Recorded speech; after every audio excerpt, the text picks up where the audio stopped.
வணக்கம் நண்பர்களே. இப்போ நம்ம பார்க்குற வீடியோ பார்த்திங்கன்னா, சிங்கப்பூரில் புக்கிட் பஞ்சாங் எம்ஆர்டி பக்கத்தில் ஒரு அமைஞ்சிருக்க கோயில் தான் வள்ளி தெய்வானையின் கூடிய முருகன் கோயில்.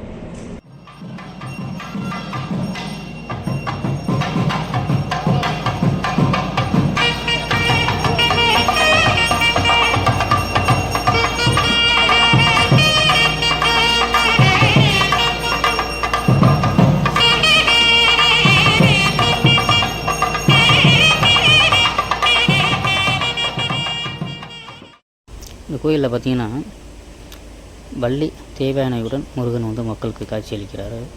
இந்த கோயிலோட 2 தலம் இருக்குது. கீழே ஒரு தலம், மேலே ஒரு தலம்.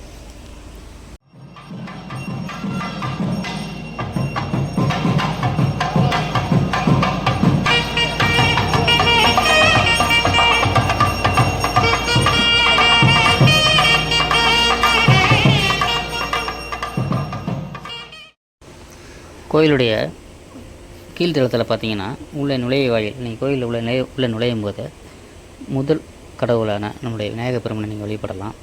அதுக்கப்புறம் அடுத்து போனீங்கன்னா இங்கே மகாவிஷ்ணு, பேச்சியம்மன், துர்க்கையம்மன், திருத்தியங்கர் தேவி, ஆஞ்சநேயர்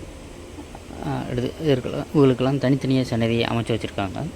இந்த கோயிலில் நீங்கள் மேலத்தளத்துக்கு போகும்போது, நீங்கள் ஒரு கோயிலில் போய் மலை மேலே ஏறி சாமி கும்பிட்ற மாதிரியே இங்கே அமைச்சு வச்சுருக்காங்க. மலை மேலே ஏறி போகிற மாதிரியே நீங்கள் படிக்கட்டில் ஏறி போயிட்டு மேலே உள்ள முருகனை இங்கே தரிசனம் பண்ணலாம்.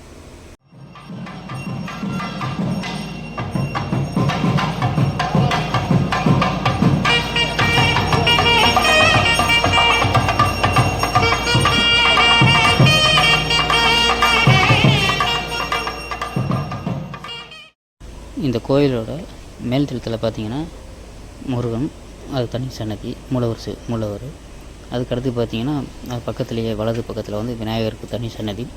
அதுக்கு அடுத்து இடது பக்கம் பார்த்திங்க அப்படின்னா சிவபெருமானுக்கு தனி சன்னதி.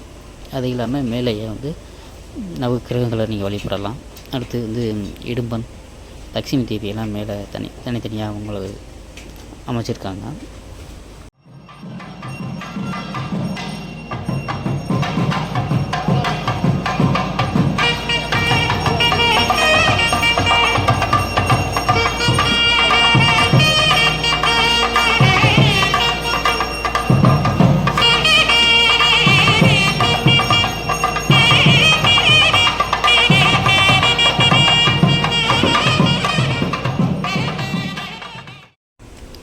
மேலும் இந்த கோயிலில் பார்த்திங்கன்னா, ஐயப்ப பக்தர்களுக்கு தனி ஐயப்ப சன்னதியாக அமைச்சிருக்காங்க. நீங்கள் 18 படி ஏறி ஐயப்பன் கோயிலில் போய் சாமியை தரிசனம் பண்ணுற மாதிரி இங்கேயும் 18 படி ஏறி ஐயப்பனை நீங்கள் தரிசனம் பண்ணலாம்.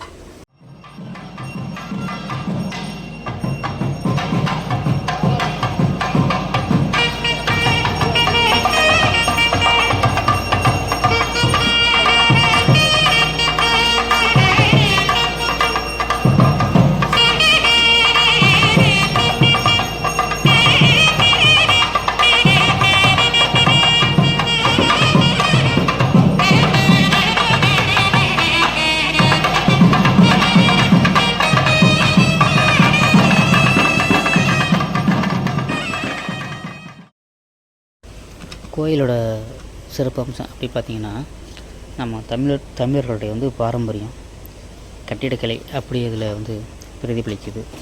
ஓவியங்களாக இருக்கட்டும், வண்ணங்களாக இருக்கட்டும், அதுக்கூடிய சிற்பங்கள் அப்படியே தத்ரூபமாக இந்த கோயிலுக்கு அமைஞ்சிருக்குன்னு தான் சொல்லணும்.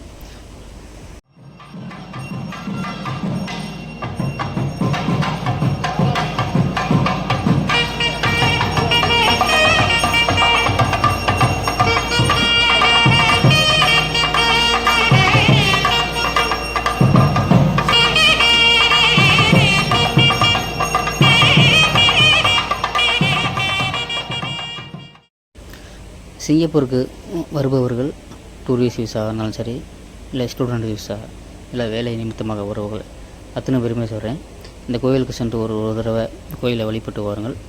எல்லாருக்குமே முருகனுடைய அருள் கிடைக்குங்கிற நம்பிக்கை எனக்கு இருக்குது. இந்த வீடியோவை தொகுத்து வழங்குறது யாருன்னு பார்த்தீங்கன்னா, செங்குருவி யூடியூப் சேனல்.